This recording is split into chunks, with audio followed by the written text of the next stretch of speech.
This is Joseph Ralston, FTH 212. This week is week 3, and we'll be doing a field strip and looking at the sub-assemblies, and then doing a no-go go gauge on the head spacing. So let's get into it. Okay, so make sure that the firearm is first free and clear of ammunition, visually and physically. Check. Show that. Next, you rack the slide, pull the trigger, pull down the takedown lever, pull the slide off, remove the recoil spring, and remove the barrel. First part that we're going to look over is the slide. You're going to want to check the front surface of it, the face of the slide.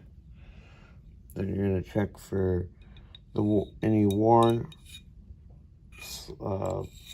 rail guides, rails. You're going to check the firing pin safety.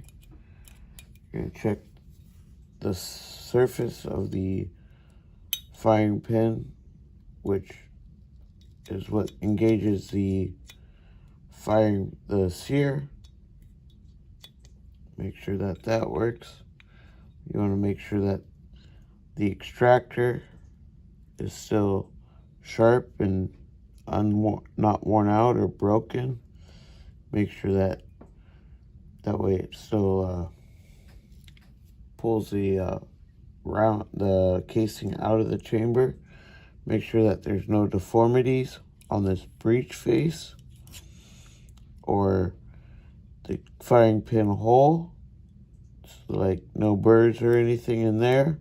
Same with the slide, the rail guides. Make sure that there's no burrs in there. This top surface make sure there's no excessive wear. The locking front face, make sure that's smooth and free and clear of any burrs or anything like that could cause a hang up. The feeding lug right here, make sure that that's not worn out or has any burrs or anything that could interrupt the feeding process. And the spring itself,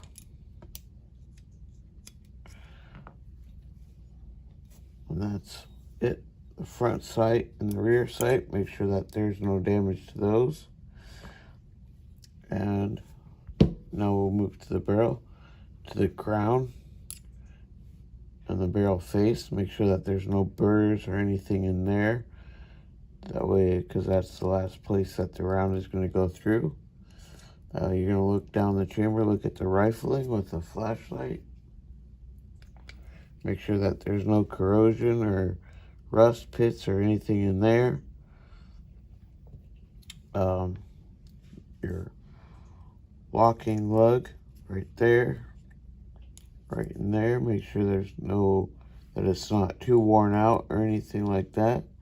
Your feed ramp, you want to make sure that it's smooth and doesn't have any nicks or anything like that from rounds going through it. Your chamber in there, make sure that's a smooth surface, no frosting or anything like that in there as well.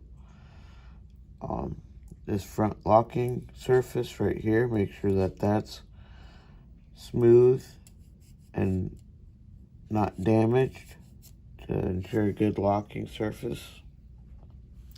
Now you want to look for, on the recoil spring, that the back part right here where it seats in the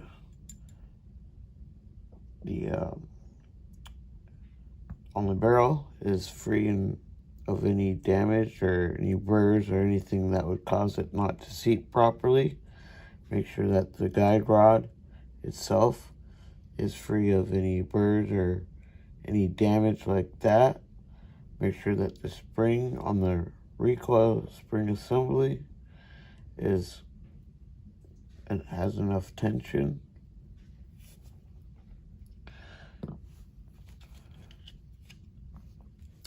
Now you want to look at the rails themselves,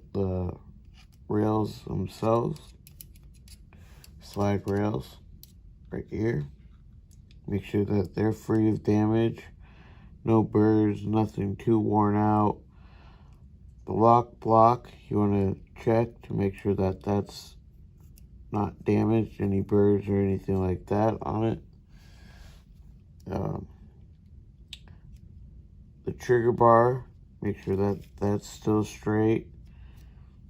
The sear itself, make sure that there's no indications of a garage trigger job there. And then the disconnector, make sure that that's functioning properly.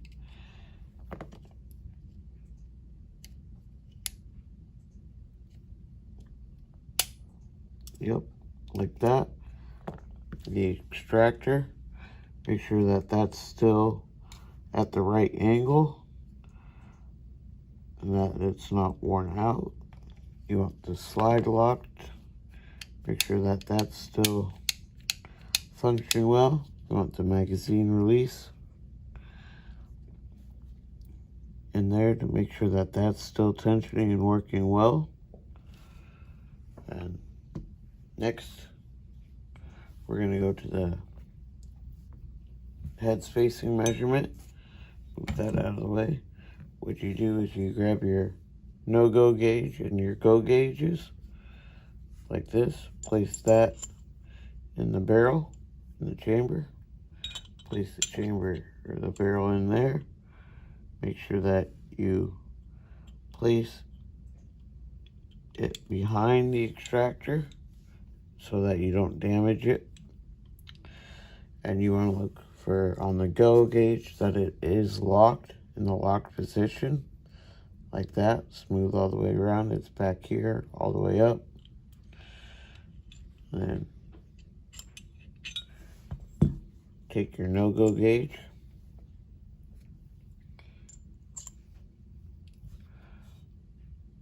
and repeat the process.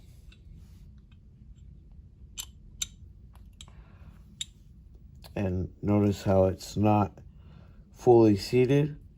That's a good sign that the chamber is actually the right length and not too long. If it was seated all the way like the go gauge, that would indicate the chamber was too long on that.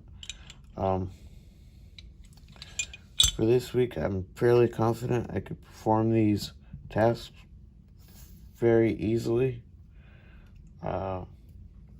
without any trouble, really.